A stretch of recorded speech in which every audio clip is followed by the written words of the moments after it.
Welcome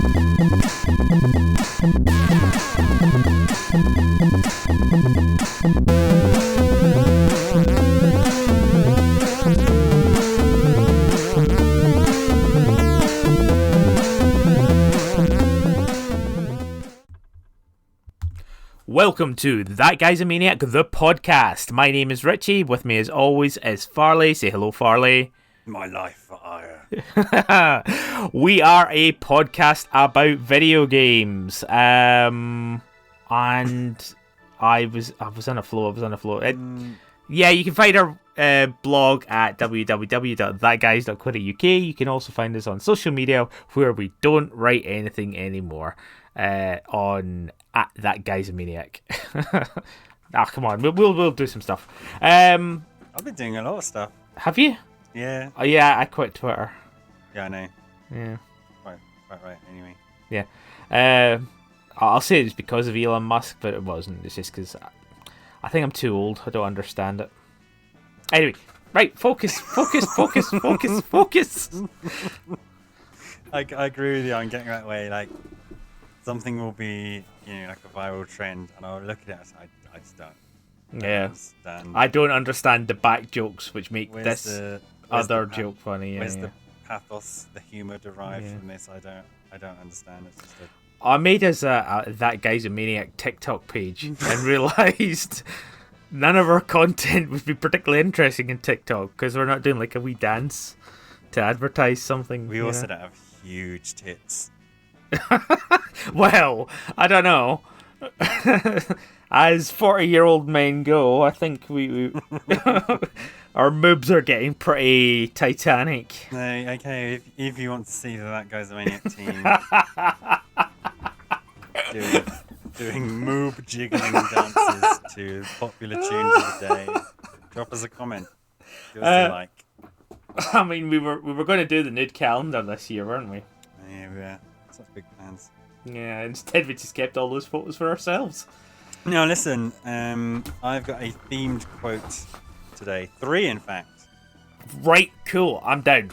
Do we need to know the theme first? No, but it will probably reveal itself. Well, so all of these quotes are from the same person. Okay. And they are all this person's last words. All this person's... Okay, yeah. Okay, cool. There's some cryptic clues in there. So the first one. Come on. Don't be an asshole, okay? You need this. Just get me the fuck out of here. Number 1. Okay. Come on. Don't be an asshole. Asshole. Also. Don't be an asshole. Is the guy doing an American voice or an English voice? It's not an English voice. Not an English voice. Come on. Don't be an asshole, okay? Okay. Just get me the fuck out of here. Governor. Okay. Get me the fuck out of here. Ready? Yeah, right, okay. I have no idea. Honestly, I'm still like stumbling over this person's many deaths. And I'm kind of wondering, is it part of the canon that this person dies many times? Or is it because you fail to protect this guy? Mm-hmm. Right, okay. Go on. I very much started with the hardest one. And then there's 2 easy ones. And which one should I choose? I think I'll do this one. My chest is burning. Okay, my chest is burning. Is it something from one of the Alien games? No. Oh. Yeah. No. Do you want the last words of this character? Oh. I mean, these are all the last words, but this is the last. Yeah, go for it. Last words. Get that scum. Make him pay. So it is the first cop that you meet in... Oh no, it's not. No, it's Ben. It's Ben. It is Ben. I guess Ben for another episode. Whether or not that happens tangentially in the correct order and time. Maybe you already heard it, reader. Maybe it's to come. Oh, wow. Okay, reader. I love it. It's just one person. So So the first one, come on, don't be an arsehole. Okay, you need this. Just get me the fuck out of here. Is from Remake, Oh. which I had to look it up because I had no idea what he said. And Do you know what? I've never done the Leon scenario. What? I know. It's a really good game. I know. It's a fantastic game. I in fact, I launched it the other day there because I was like, I got a new TV. It's got HDR. It's really, really pretty. And I was like, yeah, Resident Evil 2 looks amazing on my new television. Yeah. Okay, cool. I'll go back to playing my remake of a game from 2007. Listen, after you finished Final Fantasy VII Remake, maybe do the second half of Resident Evil 2. Yeah, second half? I mean, there's so much. Sorry, right. I'm the worst tangent man ever. You were saying things. Yeah. That's from Leon scenario in Resident Evil 2 Remake. Okay. Then My Chest is Burning is from Leon A. And then Get That Scum, Make Him Pay is Leon B. Cool. Very, very cool. So there we go. And do we know, or we don't have time? Which one's canon? Oh, I think the canon is Leon A and Claire B. Okay, so he doesn't say Get That Scum, Make Him Pay, which isn't sad because that's by far the best one. We don't know that he doesn't say it. Well, he doesn't. He says, My chest is burning. Oh, yeah, true. Those are his last words. He doesn't get any more words Yeah. after that because he splits in half. I wouldn't. Don't fuss it. There's allowed to be two multiverses. Two multiverses? Well, We live in a world of multiverses now. as we've established. No, that's Resident Evil 1, isn't it? Yeah, I've established you can't get the canon ending of Resident Evil when you play Resident Evil. Yeah. Because they all survive. So, well done, Rich. You got there. And it links nicely to this week's podcast on the topic of death in video games. Yes. We thought we would cheer everyone up with everyone's favourite topic, death.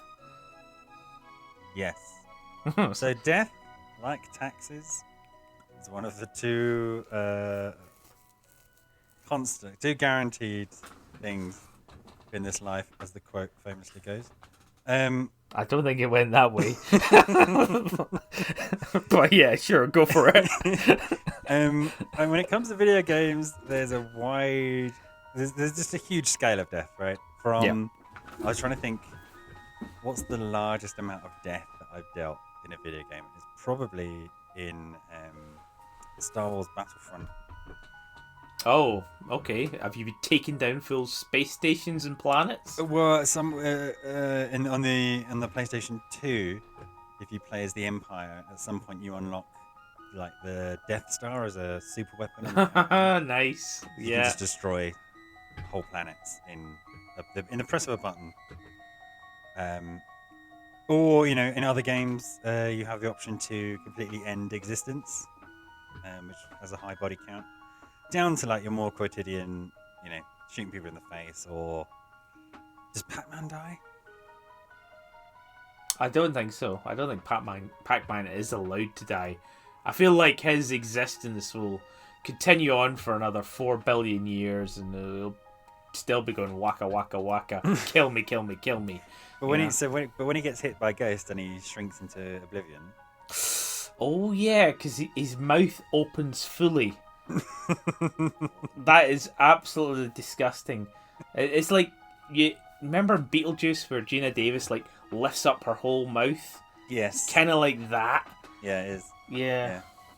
I'd love to see. I mean, I'm sure there's some imagined artwork out there. Anyway, so there's a wide scale of death, and death plays a huge part in video games because it is this kind of challenge that we all face as mortal beings.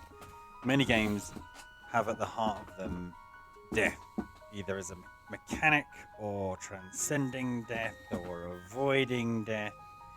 We've also got the idea of lives, right? One of the staples of video games. Yeah. The opposite of death. The whole idea of saves and save states, kind of allowing us to kind of rewind death. So yeah, it's a big part of video games. Not all video games are directly about death, or they have deaths that you can't avoid, or they're not necessarily about transcending death. But the vast majority of them are, I think, Yeah. in one way or another. So, I'm going to pause you very, very quickly. Because, like, what we should mention is our approach. This is not a debate. We're not sort of talking about, like, these things. But I challenge Farley for us to talk about this this podcast and talk about death, but Farley to talk more about the sort of philosophical impact of death in video games, and I would sort of angle on the sort of mechanics and of what things are. I do have one big question actually in my notes for you, Farley. What are lives? Well, it depends. It depends, doesn't it? And how do lives factor into the kind of meta narrative of a game, right? So very in the early days of various kind of wonderful artistic creations on the internet. I don't know if you remember this. There was a kind of a picture of Super Mario Bros. But it was from behind the scenes. So you saw, Mario running along on some bricks with some Goombas, but because it was flipped, so it's the bit that you don't normally see that's behind all the blocks. There were just piles and piles and piles of Mario bodies, right?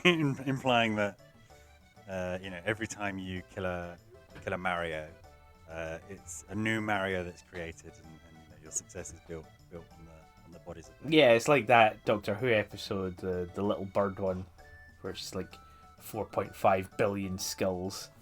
That was cool. Yeah, and it's there are some games which play with that idea, right? I think I mentioned it before. Did you play? Was it Soma? Tell me about Soma. Is it Soma? I want to say it's Soma. Which is that idea? The kind of meme joke discussion from Star Wars about every time you use a transporter, it's a new you. Star Trek. Yes. Did I say Star Wars? You did. I know. I swear I did that last time. Triggered. And so, spoilers for Soma, if that's even the name of the fucking game. Borderlands does exactly the same thing. So when you die, your save state is basically at a clone point. Mm-hmm. So you've walked up to this thing that does a retinal scan, makes a clone of you. When you die, your clone comes back alive, and you lose money. And they have little quips every time you die. I think Eve. I think Eve is a similar system. Yeah. Okay. But in Soma, you work out as you go through that, because you're teleporting around this underwater base, that the old versions of you are kind of stuck on the other, stuck where you were. Yeah. And so it really plays on that idea of what means with that. But anyway, so going back to your question of lives, very rarely, with these exceptions, is it addressed in the game, right? No. So the Mushroom Kingdom, we all know and love it. Yeah, if we take it back to like the NES games and stuff like that, your lives are just literally a number in the top corner of a screen. Yeah. Yeah.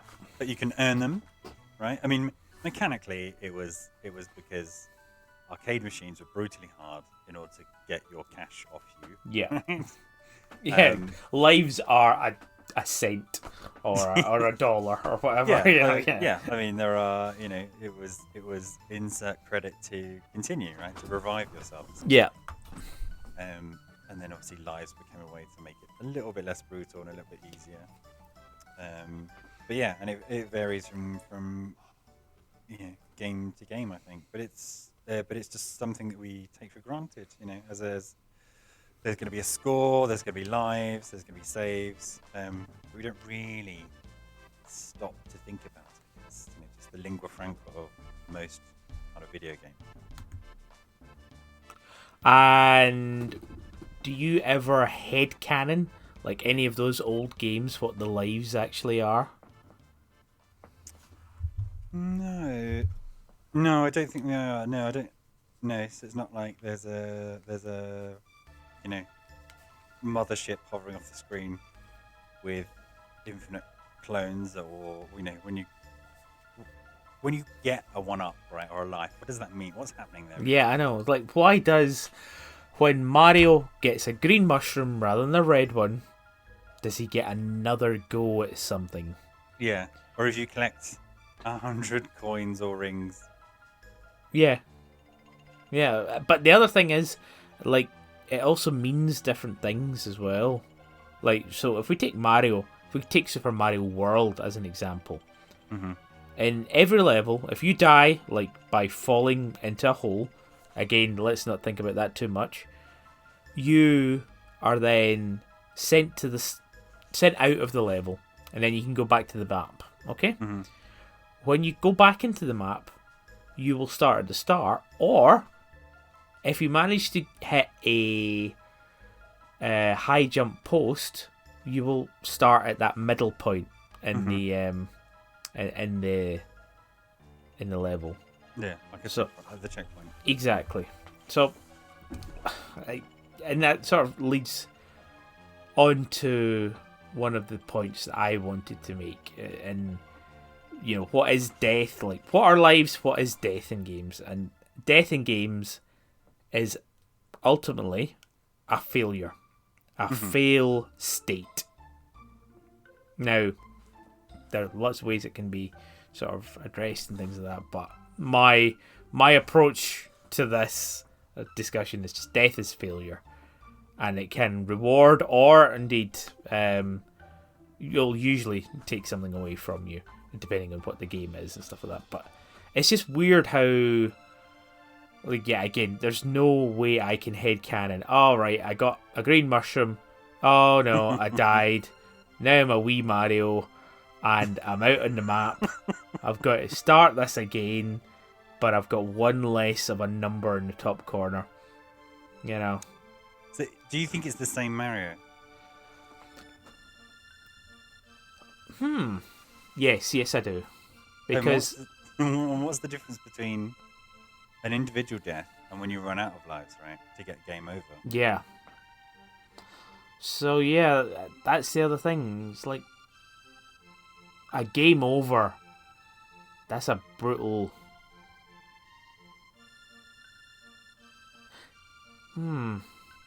It's a very, very, very good, thought-provoking question there, Farley.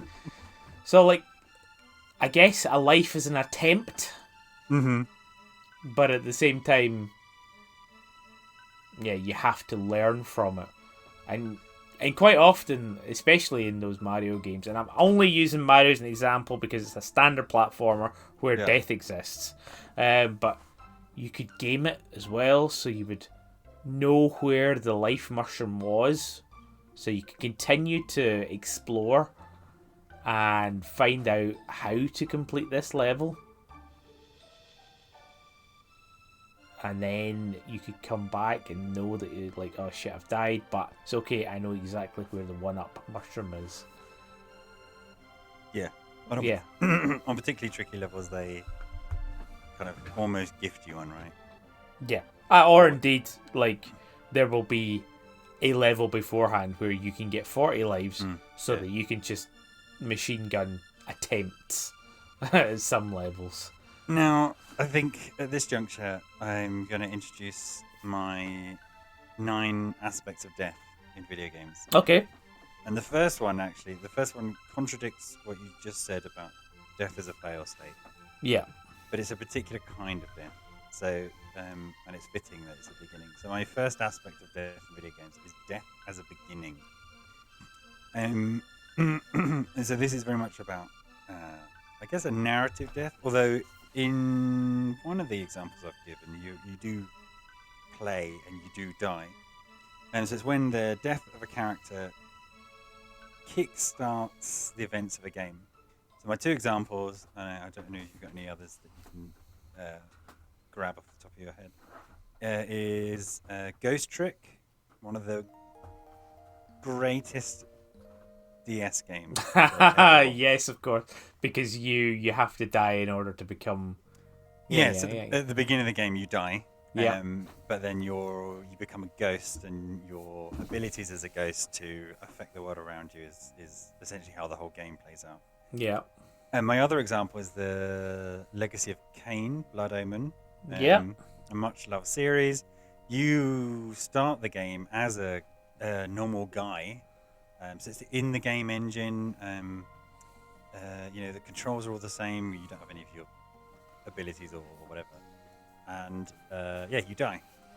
And then you get made a vampire. But you have to play through that sequence, which you can never to talk about a game that we mentioned recently or in the future, Vampire the Masquerade. Yeah. Similar thing where you start off as this crusader in the 14th century. Don't quote me on that. 12th century? Yeah, sure. Let's go for it. Yeah. One of the pre-teen centuries, I'm sure. Yeah. You play as a crusader and you then get bitten by a vampire, and then your skills and your skill tree starts to exist, which is quite cool. Yeah. So my first aspect of death is death as a beginning, either in terms of narrative or the event of your death. I would say that death as a beginning is a solely narrative point. Another example I can think of is Eternal Sonata, which is the dying dream of Elgar, and you play as a Japanese RPG version of his consciousness slipping away. Oh yeah, that's cool. There's been quite a few things recently with this entire thing was the last 8 seconds of somebody's brain activity. Yeah, like that sounds like the basis of a bunch of indie games. Yeah. They're also it's such a hard example to reference because nobody outside of Japan I think did this. But do you remember the Resident Evil Outbreak games? Nope. So they came out here, but the online infrastructure just wasn't there. But in those, when you died, you would then turn into a zombie. Yeah. Play as a zombie. They do that in a few of the asymmetricals as well. Yeah. So that's nice because that's two different play styles. It switches your goals, it switches your abilities, and it gives you like a life beyond death. Yeah. There we go. But yeah, I would say almost always a narrative point or an excuse to shoe in some death mechanics or set up your character. But yeah, no, I get it. Death is the beginning. But Legacy, yeah. I'm trying to think of any other ones, but I don't think I have any. Let's move on to your next. My second aspect of death. Aspect of death.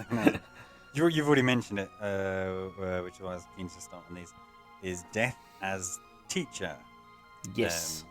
So the examples that I had written down was the example par excellence for this season of the Dizzy games. Right, you move on to one screen, instantly fall into a pit of spikes and die.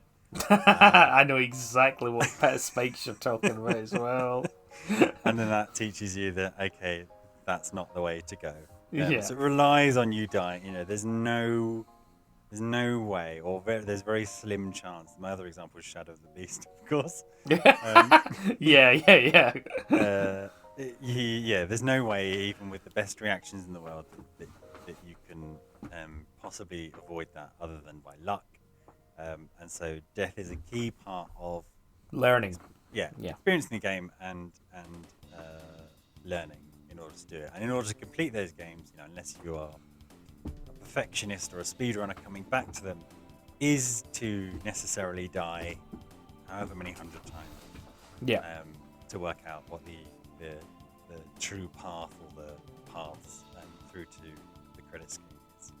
So, Yeah, this probably leads on to one of my other points is what does death cost? So games will treat death in so many different ways. Like, yes, it can be a teaching aid, but usually it will cost you something. Now, the examples that you gave as a learning aid, it's probably just time. Death costs you time. I mean, Dizzy kicks you back to the beginning of the game, right? Yeah, exactly. So you have to do everything again. So it is time investment and a restart. Yeah, or a restart, exactly. So restart is probably the most extreme way of representing time, and your investment in this game. I mean, time, of course, grants you more skills, more things that you can find and explore, etc., etc. But yeah, more often than not, the cost of a death in a game is time. But it also costs you other things in game. So if there is some kind of a currency, like I sort of briefly talked about this with Borderlands, it'll cost you gold if you die. And there's many, many games which just take that from you, or take something from you. I remember, or indeed, gear is another good point as well. So Diablo, when you went into another player's game and you died, your corpse was left in the floor, and you had to go and get that corpse. Otherwise, you just had 0 gear. You would have to go in there again. So again, in the universe of Diablo, it's just, the more you think about it, the more there's lots of discussion about immersion and mise en scène and all these things, but that as a fairly common mechanic in game, like what is happening to your guy in Diablo 3, in that his loot drops and you have to go back and collect. That was Diablo 1 I was using as a reference there. What's the discussion in the tavern, amongst adventurers? So, oh man, I just died. I hate it when that happens. Yes, my loot's in the middle of this, I can headcanon that one a little bit easier because every character looks the same. So every warrior looks the same. Every rogue looks the same. Every wizard looks the same. Like, there is no character customization. So let's just say they are looking different, but there's a limitation on the game's display. And you know what? Because it is a corpse, your corpse lying on the ground, you can headcanon that as to, hey, I just started as a new wizard and I found this corpse and got all of this great gear. I mean, that would work, but what about your levels and abilities? Just so happens that this wizard is already level 52, Just doesn't have any gear. Yeah. Just chosen the exact same skill tree options as yeah, exactly. As your recently deceased character. Okay, sorry, carry on. I think I interrupted a point there. The other thing, when I was talking about currencies, it's not necessarily gold, but XP is another thing that games love to take from you whenever you die. It's like, oh, no. All of that effort that you spent getting to that point is gone. Yeah. So you're now going to have to do well and get past that point until you can get to level 73, and then you can start losing XP a bit better. That sort of thing. But yeah, there's other things that death can cost as well. So death... That brings me on to the third aspect of death. Oh, right. Okay. Cool. What's the third aspect of death? The third aspect of death in video games is death as a moneymaker. So, going back to the idea of the arcades, right? That's what you were trying to do in a fail state, which in many arcade machines was implied death, or sometimes very obviously death because your character's head falls off or whatever. And the goal there, was to get, if you get good, you make the most efficient use of your credit, right? Yeah. That's kind of the skill challenge with arcade machines. And the success of the arcades was, famously, Japan ran out of what was it, like yen coins when some early arcades came out because they were so ridiculously popular. And that's the challenge between video game player and video game maker. They want to make all their money off of you, and you can beat them, albeit temporarily. I mean, I guess there are some arcade games which have a canon ending, or in the early arcade machines, when they start to freak out at a certain level. But that's the challenge, is to avoid death as long as possible, to make the most of your money, and to deny the makers of the game any more money. So yeah, death is a money maker. Yeah, I mean that really impacts more on the real world as a whole. Yeah, and yeah, I mean, like these games, like an arcade game versus a cartridge, 60 quid versus, I'll just go and spend £1 on this. That, yeah, I can see that, and I can see why it's understandable. And I mean, it's probably been adopted, bastardized, turned inside out, and rethrown back in your face a million times on free-to-play video games. Yeah, I was going to say... Actually, let's not talk about free-to-play because the concept of death in those games is basically, I've died, now I have to watch an advert. That is, yeah. Death as we're going to waste the most precious asset you have in your life, which is your time. Yeah. Yeah. I mean, yeah, it's true of the arcades, and it's obviously true of many of the modern free-to-play 3-currency games where you die and you're punished, or you have to wait, or you spend some money so you can have another go. Yeah. And yeah, sorry, I still hadn't gone through my list of costs of death. Yeah. So obviously, from a narrative point of view, if you die, there might be an impact on the plot, or if you let your other characters die, there will be an impact on the plot in some fashion. So I think we've seen it. I can't think of a straight up example right now, but you've seen plenty of games where like you need to have everybody alive in the party in order to get the best ending, or an achievement related or something like that. So there's a cost in that fashion as to how you value the ending of your game.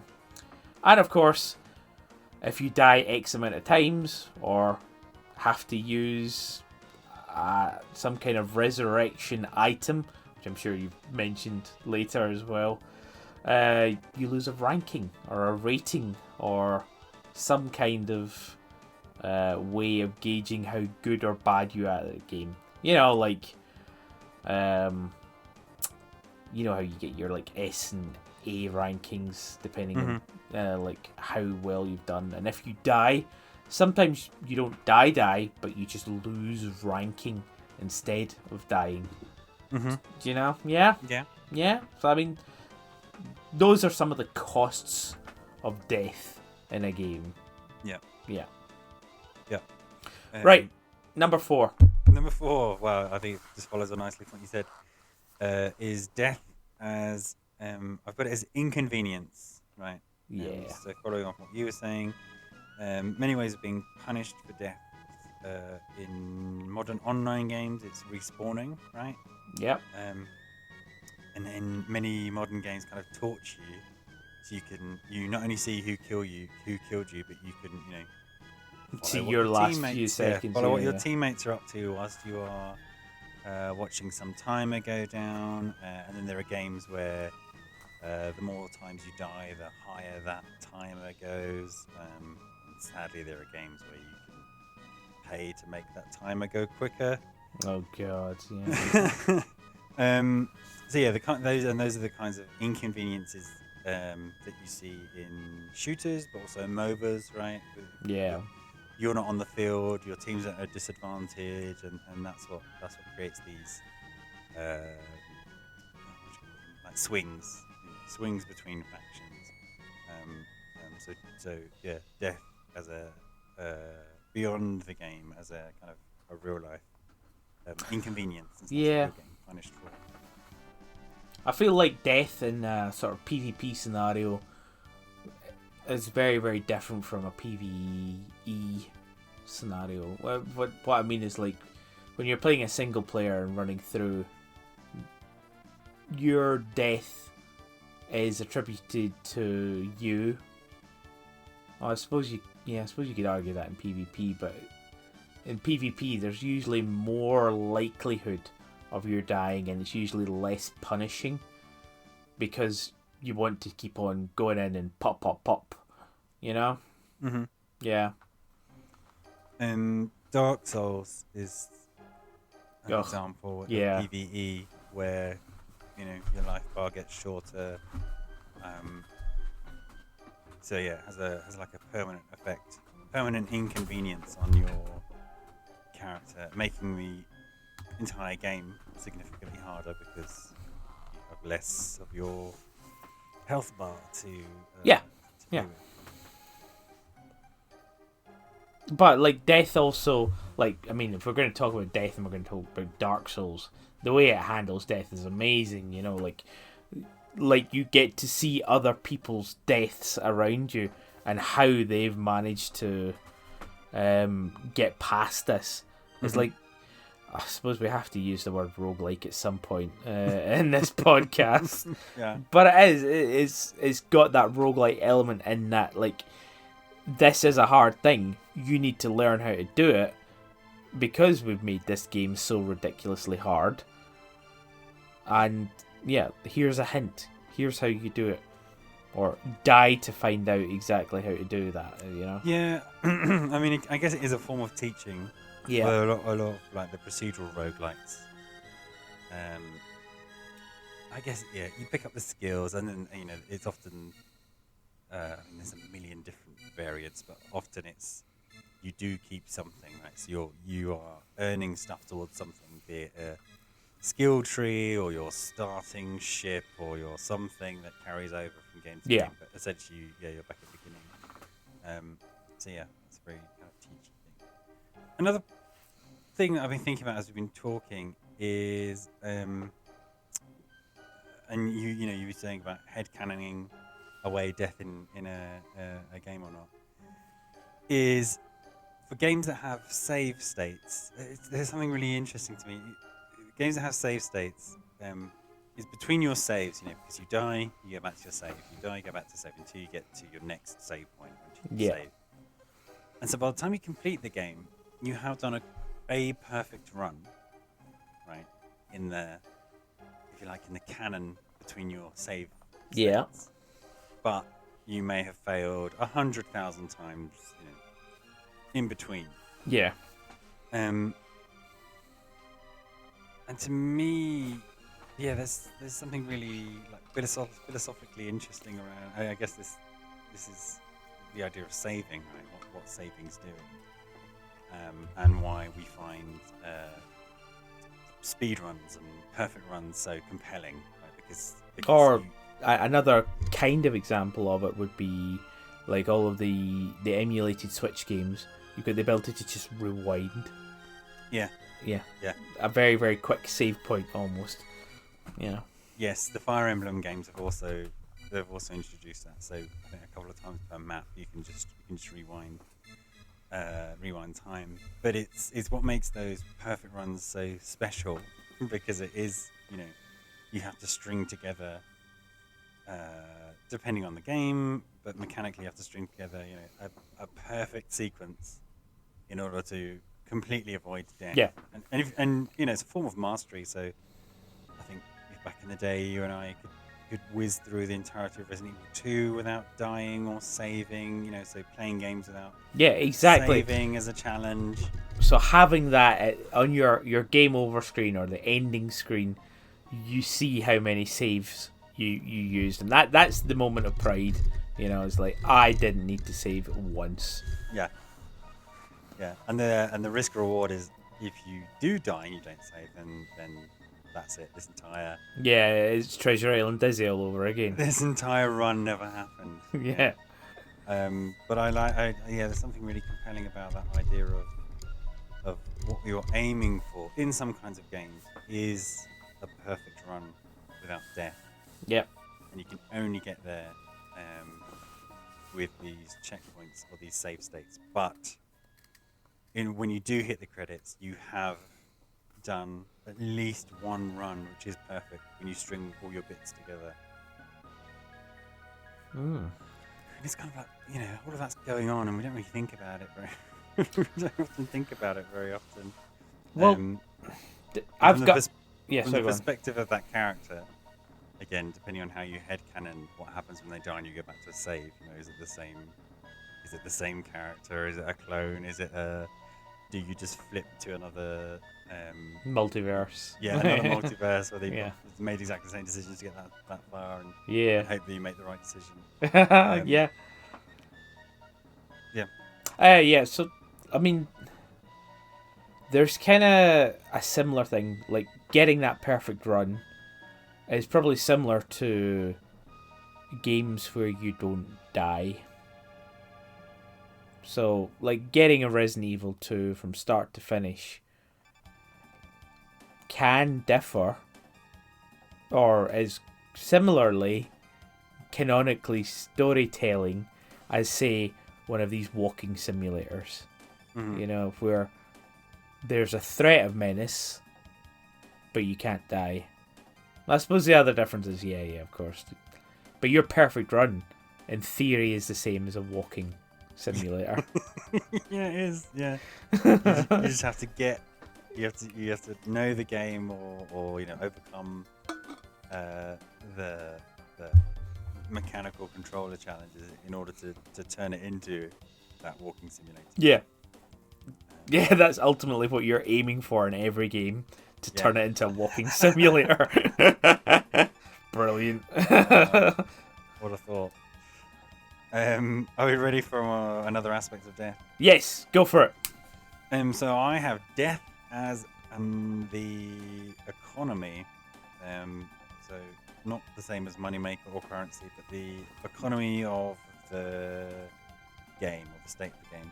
So, like, getting souls from things or something? No, like that. So my example is... my example is with Monster Hunter.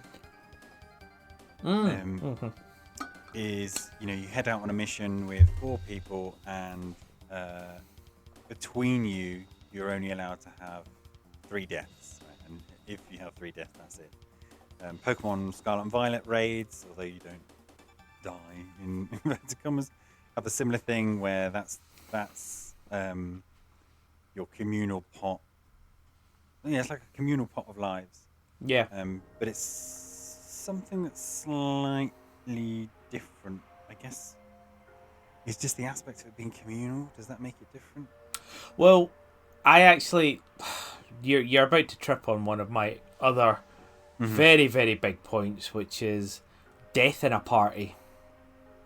So death in a party becomes a very, very massively different thing. So if you're playing a game where you are part of a party, or even just a single player game as part of a party, there's always, or there will likely be, points where a party member will die and you will bring them back to life with a Phoenix Down or a life spell, or these kind of things where... So it's weird how when you're playing a game which has, 4 characters, turn-based. Again, Final Fantasy is a very, very good example of this, but there's a million RPGs out there which have a party. Everyone will get a fucking life spell. Or everyone will get an item that brings you back to life. And I mean, it's literally called a Phoenix Down. This is a feather from a phoenix that brings you back to life. And so in party games, death, as much as it's a communal pot, you could probably sort of whittle that down when you talk about your Monster Hunter or Pokemon. Whittle that down to, okay, you get 3 Phoenix Downs for your party, and that's it. Or you get 3 Phoenix Downs for Monster Hunter. That's it. You can't have any more. That's you done. Whereas with Japanese RPGs, where you grind the hell out of them, you got 999 Phoenix Downs and 999 Mega Phoenix Downs and all that sort of thing, you know. But yeah, like when you approach death in a game as opposed to a single player element when you're in a party or controlling a party, death is just so much more prevalent. Like, and it's very rare that like an NPC or a mob will do the same thing. Like, very, very rare that you have, like, all right, okay, my party members died. He turned red and disappeared into nothing. I'm going to cast life and bring him back to life. So it's an unfair sort of system there, and mechanically, of course, it is very, very much gaming the system. By just sort of running through that. I don't know, like, just when you were talking about parties there, that it changes everything when you do that. Do you know what I mean? Yeah. I guess I was thinking about it from the aspect of a player character's death is like a hard strike, right? And you've only got 3 of those. Yeah. So if you think of, HP points as being, lives. Well, no, like HP points as being the thing which gives you some robustness in an encounter, right? The baddie is trying to reduce your HP points to 0. So when there's 3 or 4 of you, you add up all those points, and that's a huge number.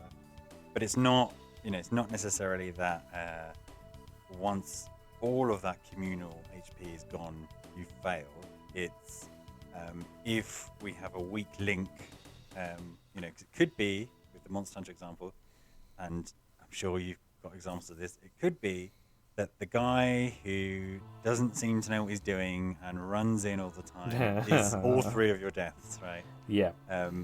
And bringing back some of the aspects of death we talked about before, that's not only an inconvenience because you've wasted 4 people's time, you don't gain the XP that you would have gained by beating the boss, or you don't get the loot at the end of it, but just that slight reframing in, okay, it doesn't matter if if you die in a single player game, that would be it. It's you've got these number of strikes, and so if you're really good or particularly skillful, your game is to make sure that the health points you lose is kind of evenly split across the characters, so you could take huge amounts of collective damage, but not hitting that key threshold of knocking someone else. And then, like you were saying with Final Fantasy, it changes what's happening in those RPGs. It changes what's happening. There's that like slight panic that sets in when one of your characters dies. So that, okay, then that means my other character has to bring it back to life, which means they're not doing damage, but then also if that person dies, and then when you're in that horrible situation where you've got one character who's poisoned and confused, they're spinning around and you're relying on them, they desperately need to pull off a life. Yeah. Down. And then that Phoenix Down person pops up and they die, and then they've got this panic state because ideally the encounter is done with you're extending your HP points, like your hit points, way beyond just because you have this life ability to heal you to whatever amount to try and get enough turns to kill something and hope for a miss, or like just so those are good times. That's where all those key elements of those games, that's where critical hits, that's why they're critical hits, because it completely disrupts the flow and what you might expect happening, can completely change the way that a battle or an encounter or a high level tournament plays out. I'm sure we talked about this before, maybe we didn't, but that informs some of that decision making around moves which have a percentage hit rate. So do you go for lower damage guarantee hit or the risky one that you might not hit with. Yeah. Exactly. That kind of split in there. You know, he actually made me think of another sort of use of death as well. Mm-hmm. So, rather famously, Emerald Weapon. Like, do you remember how you have to beat that? Well, I remember you have to make sure at some points that half your party's dead, right? Oh, no. You will die. Like, he does a hit that does 99999 to your whole party. The only way to counter that is to have 2 materia, to have the Phoenix at full. Yeah. So it's a guaranteed it will happen. And last attack. Yeah. So also, everybody's... so they're both linked together. So basically, you will bring everyone back to life, and you'll do damage at the same time because you've been killed. Mm-hmm. You know, so yeah, like, it's so cool when games get to those cheesy mechanics of, right, okay, I have this cool thing which allows me to do an attack when I die. I'm going to add an attack which brings everyone back to life when I die. So, yeah, that's cool. I think even at full, it was an 80% thing as well. So there was a chance you would just die. Yeah, I never did those. Brutal. I mean, Ruby was fine. It was just horrible to watch Knights of the Round play out for 2 minutes 19 times. Yeah. It, for some reason, that sort of reminded me of a mechanic in Valkyria Chronicles where your character can kind of die on the battlefield, and then you have 3 turns to reach their body to summon a medic, or if when they're dead an enemy touches them, they permanently die. Oh, okay. But when that character initially dies, I think you have an option to either take one last shot or kind of give like a morale buff to the rest of the team. Oh, okay. So you could, and that was really fun because it was like, do I care enough for this character, or am I just gonna sack him and turn him into a happiness buff? Do I seek revenge on that guy who's taken us down? Hopefully get the killing shot, or do I try and pull off something beneficial? So death actually triggering a like last chance mechanic. So yeah, I've actually gone back to. It's getting a bit random now because these thoughts just flowing into my head. I was thinking about Super Mario World as well, where in order to make certain jumps, you deliberately have to jump off Yoshi and send him to his death. Yeah. So you choose to kill someone for that buff, exactly in the same way. What a weird moral choice. I mean, like, Yoshi does nothing but good things for you. Yeah, I mean, it's canonical death. Yeah, like, there's loads of memes of it. It's just like Yoshi with his big puppy dog eyes falling into a hole as Mario gets 37 stars on the high jump post, My next aspect of death, is death is permanent. So this is games not. What number are we on? We're on 6. 6, 9. okay. Yeah, 6 and 9. These are the games where in-game, not narrative, death is permanent. So the Fire Emblem games is a good example. If you lose a party member, and you've not got it on casual mode, and you resist the opportunity to rewind, that character is gone forever. Yeah. So it's similar to like Nuzlocke challenges or hardcore modes or Iron Man challenges, things like that. Where you have to make that decision between restarting or do you go with Do you go with what happened and you miss out on that character's development, conversation trees, and yeah, it's impact on plot. This is one like this is the cost of a death in game. Yeah, what does it do? And it would be gutting and things like. I'm sure you can do it in Dragon Age, where you can choose to lose a character and you just won't have them in your party. Yeah. Oh man. In Fire Emblem, famously, in a couple of them, anyway, the most recent ones, you very early on you get the opportunity to recruit like a weakling character, right? Really bad stats. Normally they're like something like a farmhand, but if you can keep them alive and get them to a certain point, they then turn into one of the crazy strongest units that you could possibly have. I think some of the early Final Fantasies had those stupid classes, right? Yeah, just Onion Knight. Yeah. And so you have to toe that line of, give you almost mortally wounding an enemy unit, but leaving with 2 HP, and then bringing in Farm Boy with a pitchfork to finish it off in order to try and desperately. Oh God, yeah. XP. But there's always the chance that they miss, and then the next turn they're fucked, and then they're dead, and then that character's gone. I think a couple of playthroughs of one of the DS ones I just gave up. He died, and I was like, I can't. I'm sick of carrying you. You're dead. You're canonically dead. And then kind of linked to that, I've put it as Death as Story. A lot of these are sounding a lot like each other as my aspects of death. Yeah. But this is when It's a 7. 7 Death is a Story. 7. Yeah. This is quite a cheap thing in other media, but it's when the death of a character,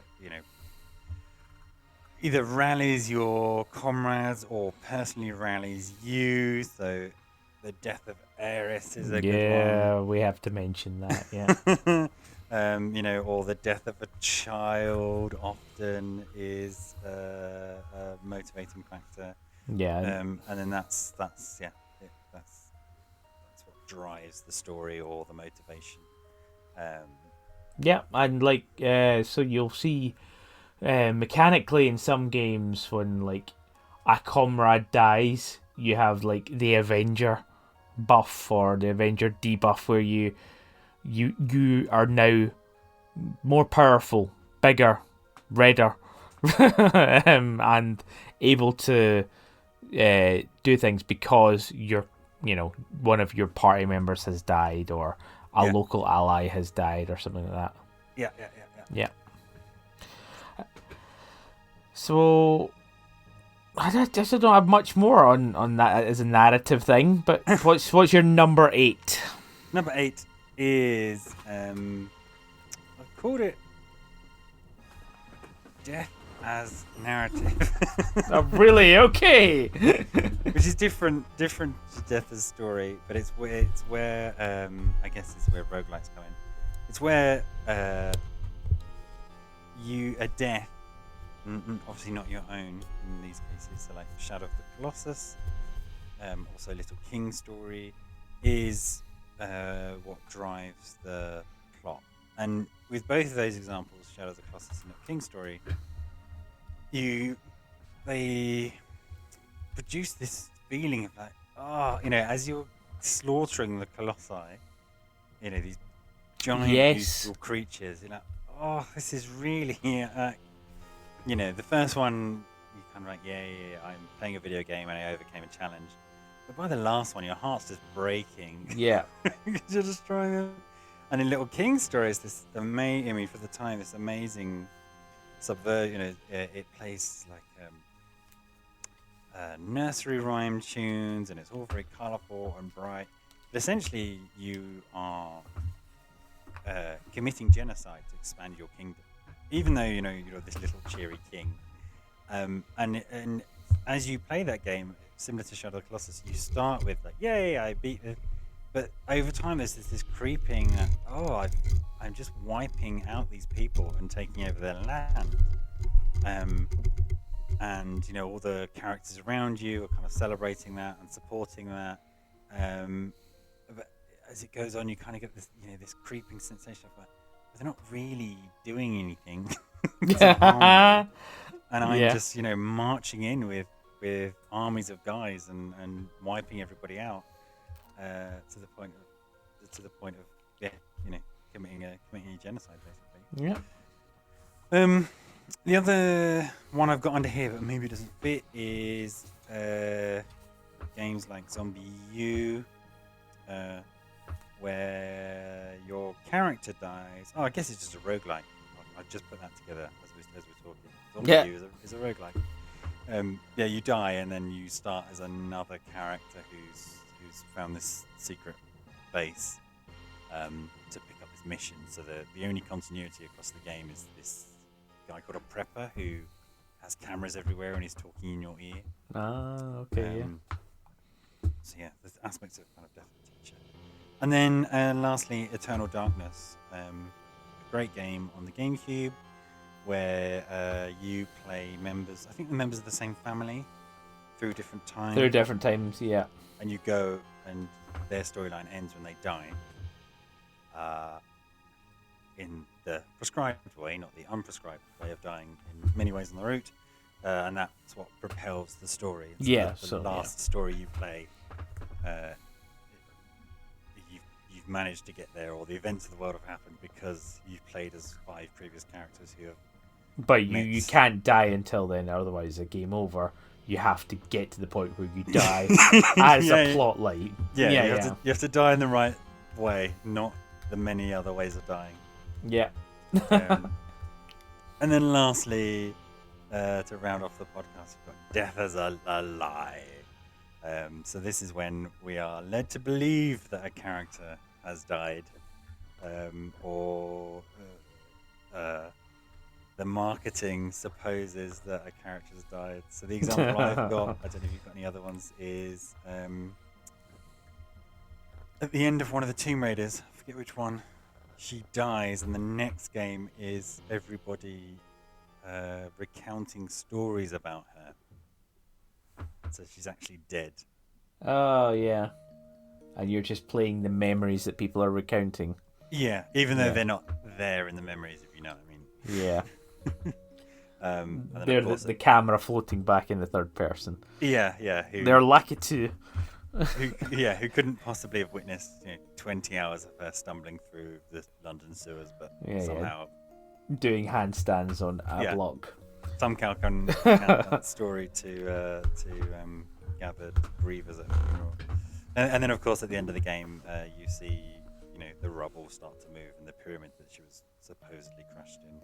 Oh, okay. At the end of it.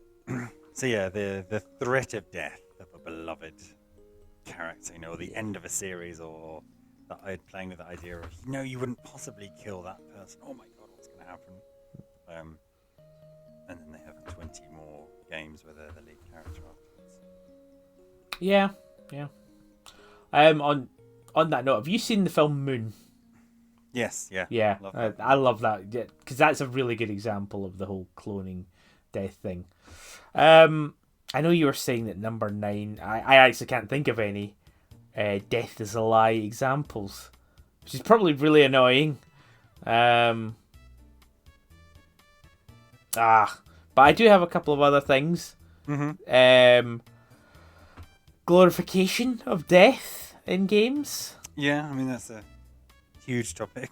Yeah, I mean, also there is just a very, very obvious one which we never touched upon. Fatalities. Yeah. So that's a weird one, because it takes you to a completely different point of, right, okay, I can knock this person out in a one-on-one fight, or I can rip out their spine, or I could drag them along the ground on a, bed of nails, or uppercut their heads off.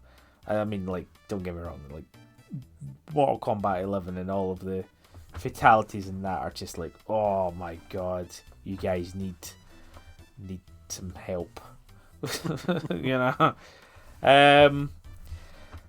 There's also one anomaly I'd like to bring up with all of our discussions of death and perhaps glorification of death.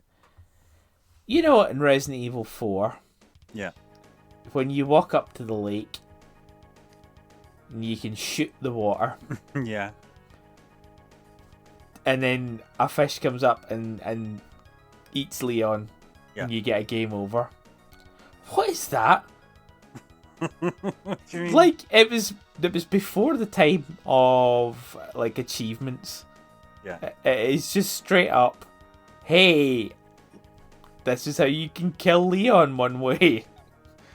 Completely voluntarily. As your character, you're quite far into the game as well. You're probably about an hour in. Yeah. You can just straight up shoot the water. How do you find that out?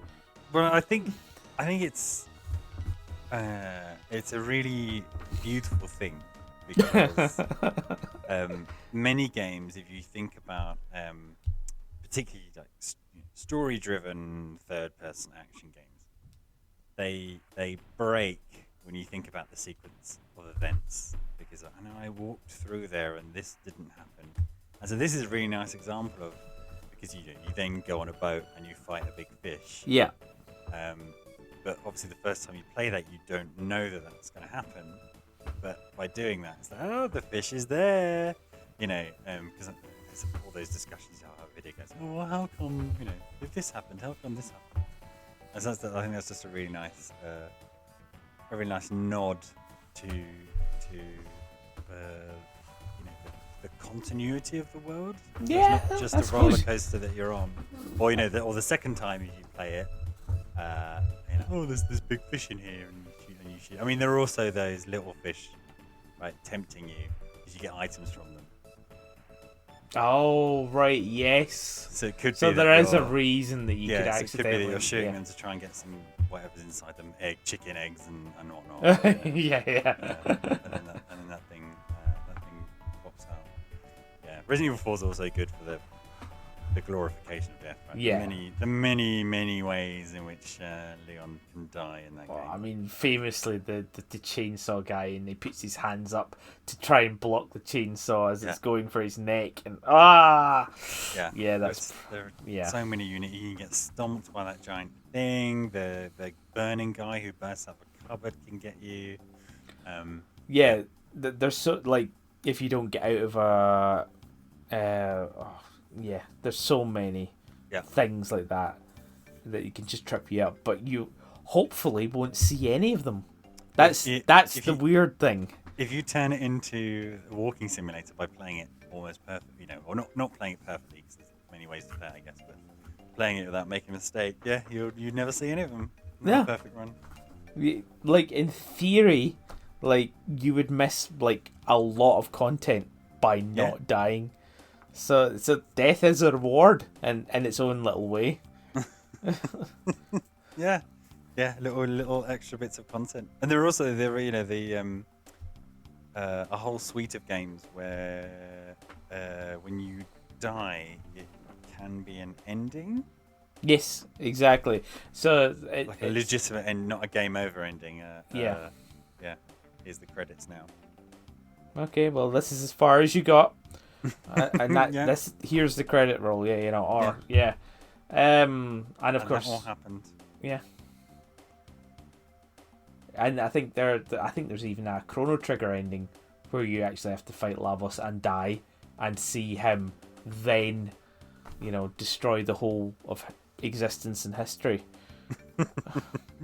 Yeah, talking about games which have a huge body count, huge death counts on the hands. Yeah. I had another one in mind then. I think it's Legacy of Kain, actually. Yeah, if you get to the end of that, you can choose between saving the world and eternal damnation. Cool. Yeah. So canonically, what is Legacy of Kain 2? Did he choose damnation or save He chose the world? damnation, yeah, ruined everything. Hey! Nice. Yeah, Soul Reaver. Oh, I missed that series. Well, there's still hope for reboots, I'm sure. Anything else to say about death, or are we? I think we're done. Oh, one more thing. Sorry, one more thing. The opposite of life magic is the idea of death magic, right? Lots of JRPGs have this. You've got either got death energy or you just cast the spell death, just instant, no bullshit, just gone. Your boss. Those are always fun. Yeah, so you'll get like the Grim Reaper animation, and it'll have like a 30% chance. Yeah. Like guillotine or something like that. Guillotine in Pokemon. Yeah. So you've just got this 30% chance of just straight up killing them. But most bosses will have like the immune text float up. I mean, for obvious reasons, because otherwise it's so broken. You unlock the death spell, and then that's it. This is the rest of the game. You don't need to do anything else but cast death. Is there not something like stupidly famous in Final Fantasy VII where you just throw a phoenix down? Yeah, there's that big mummy head. Yeah, and you just win. Yeah. You just win by using a life spell. Yeah, resurrection. Yeah. Works the opposite way and just kills it in one shot, which is really nice. Yeah. Cool. Right. Let's actually end it, shall we? Not end. Oh, I mean, that sounds really fucking. It does, yeah. Yeah. Let's just end it. Let's just end it all now, Farley. That guy's a maniac. Why'd he bite me?